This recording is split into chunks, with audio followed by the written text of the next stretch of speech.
You're listening to Now I've Heard Everything, conversations with the icons of our time. The idea is instilled in us that death is something so painful and fearful. The patients who come back from these experiences unanimously tell us that after this experience, never again are they afraid of death. Near-death experience expert Dr. Raymond Moody today on Now I've Heard Everything. I'm Bill Thompson.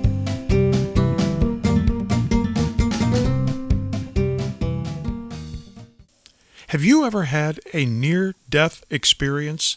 I mean, an honest-to-goodness experience where your life was ending, you floated up out of your body, you floated up to the ceiling, maybe you walked into the light. Well, millions of people say they have had a near-death experience. A near-death experience, a term coined in 1975 by Dr. Raymond Moody. He had studied at that point over 1,000 people who had a near-death experience. But the questions abound. What exactly happens in a near-death experience? Why do some people have one and others don't? And why do some people choose to come back from a near-death experience?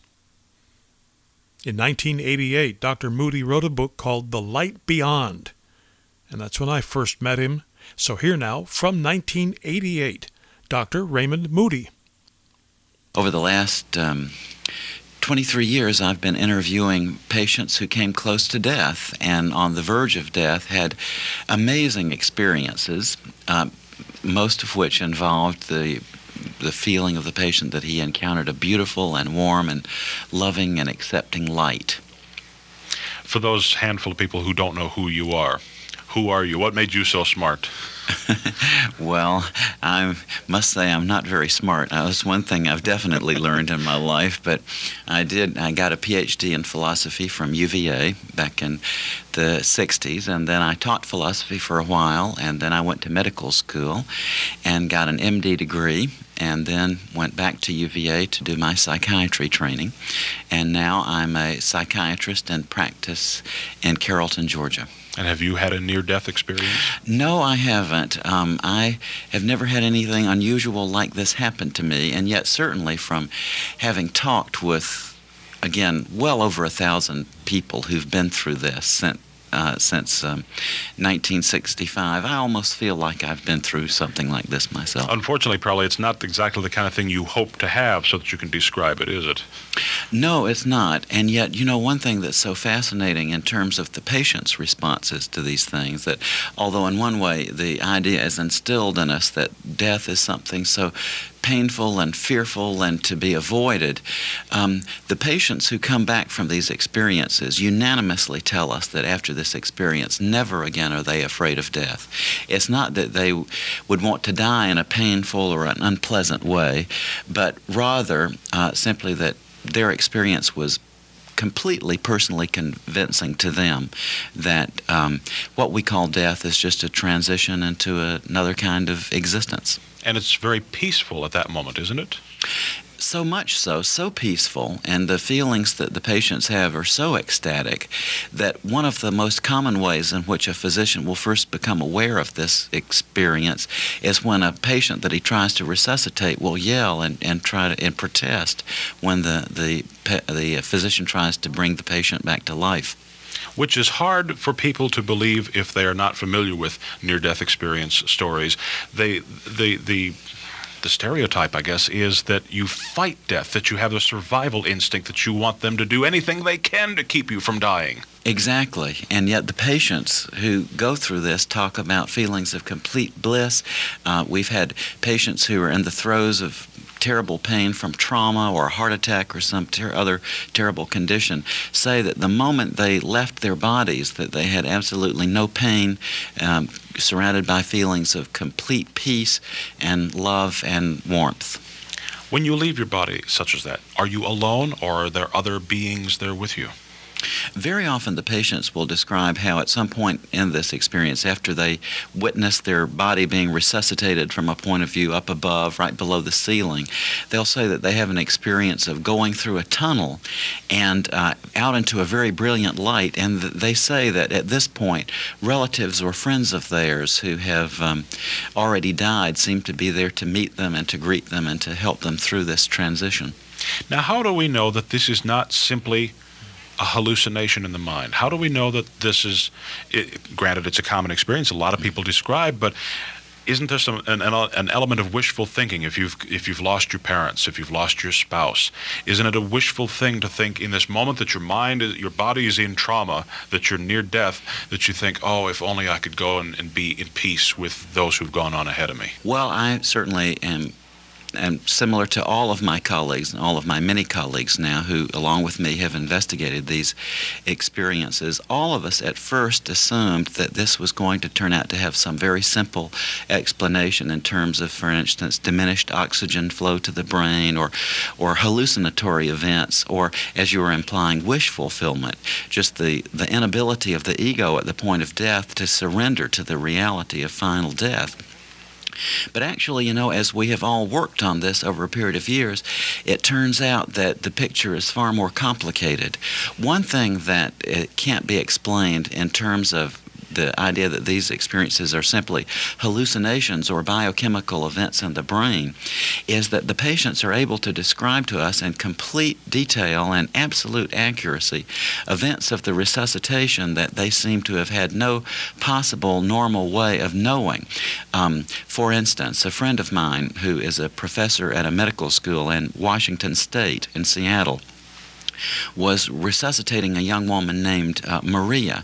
And my friend, Kim Clark, told me that as soon as Maria was resuscitated, she grabbed onto Kim and begged her to go to a certain ledge of the hospital, to look on a certain ledge of the hospital. And the patient's account was that while she was being resuscitated, she drifted out of her body, drifted out of the hospital entirely, and saw on a certain ledge in the hospital an old shoe. And she was so insistent that my friend go check this out to have a verification for her story. And Kim went, and Kim told me, literally had to lean out of the window to see the shoe. That's just one report of many instances like this, which suggests very strongly that something is going on other than a simple wish fulfillment or hallucination. Wow.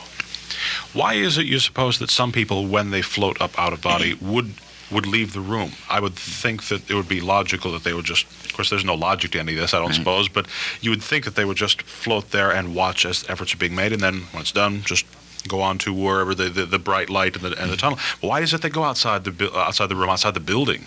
The most common reason actually is that they say that they're trying to find someone, like a loved one. Very often the patients say that when no one in the resuscitation scene seems to be able to see or hear them, it's very interesting that they can understand perfectly what's going on among the resuscitators, and they can see things clearly, but no one seems to be able to see or hear them. So typically they'll say, I wanted to go out into the other part of the hospital to see my sister or the people waiting out there. Now, at what point do people not come back from? I mean, what is the furthest someone can go toward the light, as it were? Very often the patients will describe how at some point they seem to go up to some sort of border. They say it's like a limit, and the patients will say that at this point they're told, either by one of these relatives of theirs who seems to be there to meet them, or by a being like they identify as God or Christ, they'll be told, in effect, you can't go any further, that you have to make the decision now to stay or to go back. When they're given a choice, incidentally, the reason why they choose to go back is universal, and that's that they have children left to raise. Like the patients will tell us that from their own perspective, they would rather have stayed in this state, but they choose to go back to continue raising their children. That's very poignant. Yes, it is. In many ways, it's been I would say one of the most moving experiences of my life to deal with now well over 1,000 people who've been through this. I can't think of anything more poignant except my relationship with my own children, of course, which is that's the complete deepest thing you have in life, I think. But in second in line would certainly be these amazing experiences. It's amazing to me how the patients come back from this just totally transformed. Every single one person that I've ever talked with who has faced this experience in which every single event of his life was reviewed in a panorama. Do you actually see your life flash before your eyes? Absolutely. The patients will say at some point in this experience, they see everything that they have ever done in their lives displayed around them in a full-color, three-dimensional panorama, which they say, incidentally, they witness from a third-person perspective. And one particularly interesting point about this to me is how the patients will tell us that when they see an event in their lives reviewed, they don't see it from the perspective they had when they were going through it. Rather, they empathize with the people with whom they've interacted. Hence, they say, if you see something, a scene of your life in which you have been loving toward another person, then in this review, you feel the feelings that you have brought about in that other person. And accordingly, when you see something that you've done that's not quite so loving, you pick up on the pain that you've brought about in these other people. And this is fantastic in a way because it doesn't make any sense in terms of spatial and temporal concepts as you and I are experiencing them now. The patients will say that from the point of view of the time that you and I are familiar with, this occurs all instantaneously, and yet they have an experience in which they undergo a complete review of literally everything they've ever done. Do you talk to atheists or agnostics who come back from a near-death experience full of religion, as it were? Well, one thing we noticed about this from the very beginning is that it doesn't seem to have anything to do with a number of factors. When I started out with this, I wondered what distinguished people who do from those who don't have a near-death experience at the point of death. We know from a number of studies that about 60% of the people who get resuscitated from a cardiac arrest will have an experience like that, but of course that means that another 40% don't.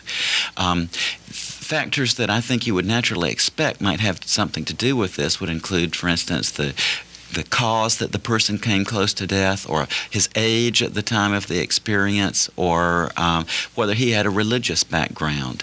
And yet, in fact, we have found that people who claim that prior to the experience they were atheists or agnostics have these experiences just as frequently as do people who had a profound religious background. We find that the experiences occur in very, very young children. And there is a pediatrician in Washington who has interviewed now over 50 children who have had near-death experiences, again, identical to those of adults. Nor does it seem to have anything to do with the particular cause that brought these people close to death. We have people who have had near-death experiences as a result of severe trauma, of heart attacks, of infections, of events in which they almost bled to death, and childbirth, many, many other causes. Wow. How do you find these people? Well, it started out entirely by coincidence. When I was an undergraduate student at UVA in 1965, a professor of psychiatry at the medical school had such an experience, and I went to hear him lecture on it. And then 4 years later, when I was teaching philosophy myself, quite by coincidence, a student of mine came up after class one day and asked if we could talk about the issue of life after death. And when I asked why, he said, well, a couple of years before, when he was in a bad accident, he had been pronounced dead, and he had had an experience which had changed his life. And I asked him about it, and I found it was identical to the account that I'd heard from the psychiatrist 4 years before. Then when I went to medical school, I went to all of the codes. Every time we ever had a patient who was resuscitated, I went and talked with the patient afterward, and then physicians who knew about my interest began to refer cases to me. Now you're the resident expert. I would like to say, though, that subsequently to my own anecdotal work back in the 70s, there have been many physicians who have made these same findings. And Dr. George Gallup has now published a poll which strongly suggests that he's quite convinced that over 8 million American adults have had these experiences. So there are really a host of other psychiatrists and cardiologists and physicians as well who have, among us now, investigated literally thousands of these reports. Yet my guess would be, as widely publicized as it has become, and as many books and articles as have been written, my guess would be that a lot of people who have had an experience such as this are afraid to tell people about it for fear that they're going to be labeled kind of loony. Absolutely. That was certainly a danger a couple of decades ago, that people literally kept these things to themselves because they were afraid that other people would think they were crazy. But certainly from my own experience as a psychiatrist, one thing that has impressed me very deeply is that far from being like mental illnesses or psychotic episodes, these experiences seem to be on the other end of the spectrum of health from psychosis. The people who come back from this experience tend to be more well-adjusted, more happy, more content with life. It really seems to be almost a sure cure for neurosis. It's almost too bad in an ironic way that you can't take people just on purpose, just take them just to the edge and bring them right back. Right. That'd be a very dangerous thing to try, though. It would, certainly. Oh, I suppose we should address the question of what relation that these experiences have to the question of life after death.